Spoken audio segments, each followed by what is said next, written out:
আসসালামু আলাইকুম। প্রিয় দর্শক, অন্য মঞ্চের আলাপচারিতায় আপনাদের সকলকে আমন্ত্রণ জানাচ্ছি। আসসালামু আলাইকুম দর্শক, খুবই গুরুত্বপূর্ণ একটি সংবাদ। বিশ্ববিখ্যাত আইনি প্রতিষ্ঠান ব্রিটেনের ডাউটি স্ট্রিট চেম্বার আওয়ামী লীগের পক্ষে ডক্টর ইউনূস সরকারের বিরুদ্ধে ব্যবস্থা গ্রহণের জন্য অথবা আওয়ামী লীগের রাজনৈতিক কার্যক্রম যে নিষিদ্ধ করা হয়েছে সেটি যে মৌলিক মানবাধিকারের লঙ্ঘন, এই লঙ্ঘনের বিরুদ্ধে ব্যবস্থা নেওয়ার জন্য জাতিসংঘের স্বাধীন বিশেষজ্ঞ এবং অন্যান্য দূতের কাছে ব্যবস্থা নেওয়ার জন্য আবেদন পাঠানো হয়েছে। কারা আবেদন পাঠিয়েছেন?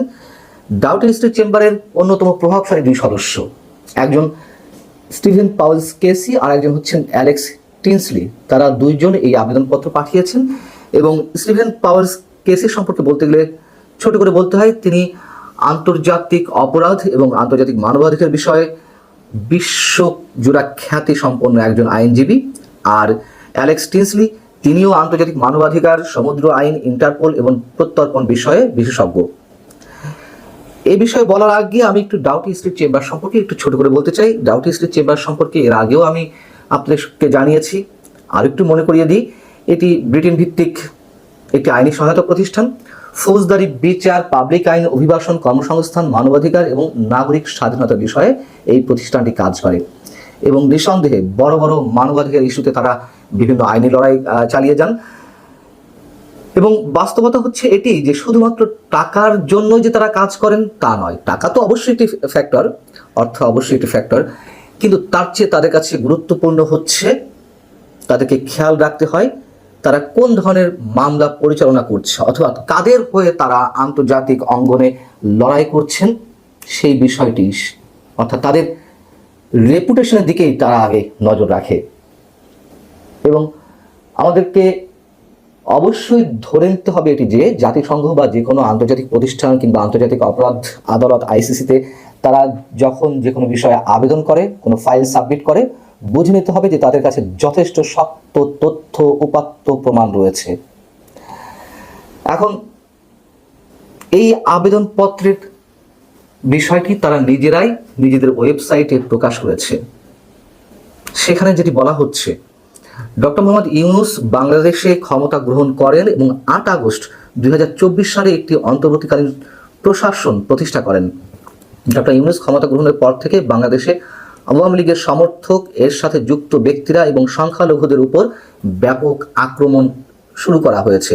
এই ধরনের আক্রমণের শাস্তি হয়নি এবং অন্তর্বর্তীকালীন প্রশাসন অপরাধীদের সম্পূর্ণ দায় মুক্তি প্রদান করেছে।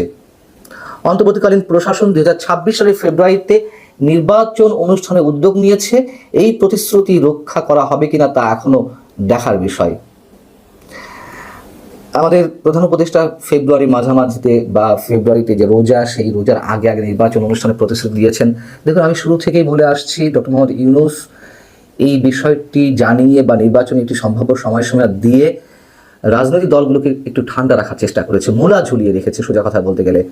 ডাউটি স্ট্রিট চেম্বার তারা সেই কথাটি উল্লেখ করেছে। যাও, এখানে বলা হচ্ছে যে ইতোমধ্যে আওয়ামী লীগ বাংলাদেশে একটি জনপ্রিয় রাজনৈতিক শক্তি হিসেবে রয়ে গেছে। তবে 2025 সালের মে মাসে অন্তর্বর্তীকালীন প্রশাসন আওয়ামী লীগকে নির্বাচনে অংশগ্রহণ নিষিদ্ধ করে এবং বাংলাদেশ আন্তর্জাতিক অপরাধ ট্রাইব্যুনালে আওয়ামী লীগের নেতাদের বিরুদ্ধে মামলা শেষ না হওয়া পর্যন্ত এর সকল কার্যক্রম সীমিত করে।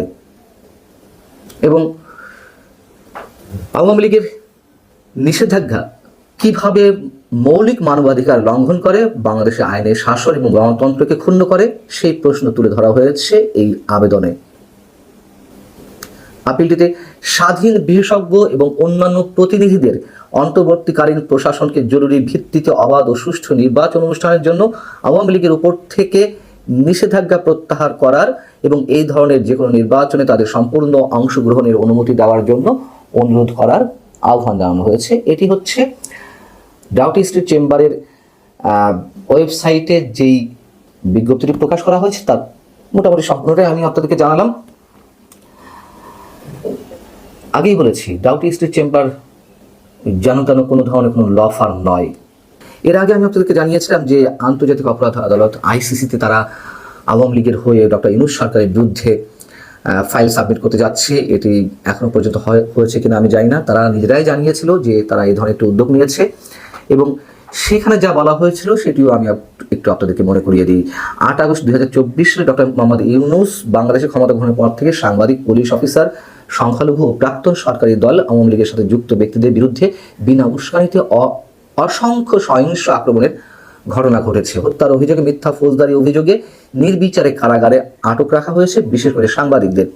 নিয়ন্ত্রণহীন মব সহিংসতা এবং ধর্মীয় সহিংসতার প্ররোচনা, এই অভিযোগগুলোর জন্য দোষীদের বিচারের আওতায় আনার জন্য বাংলাদেশে কোনো পদক্ষেপ নেওয়া হয়নি। আরও অনেক কিছু ছিল যে বিষয়ে আমি বিস্তারিত তুলে ধরেছিলাম আপনাদের সামনে। আইসিসিতে ডক্টর ইউনূস সরকারের বিরুদ্ধে তারা যে মামলা পরিচালনার উদ্যোগ নিয়েছে তার অংশ বিশেষ হিসেবে। এখন বিষয় হচ্ছে যে এতে কি হবে? আওয়ামী লীগ তার রাজনৈতিক নিবন্ধন ফিরে পাবে?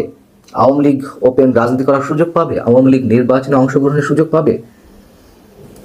দেখুন, এই কথাও আমি প্রথম থেকে বলে আসছি, যা কিছু হচ্ছে গরম গরম অনেক কিছুই হচ্ছে।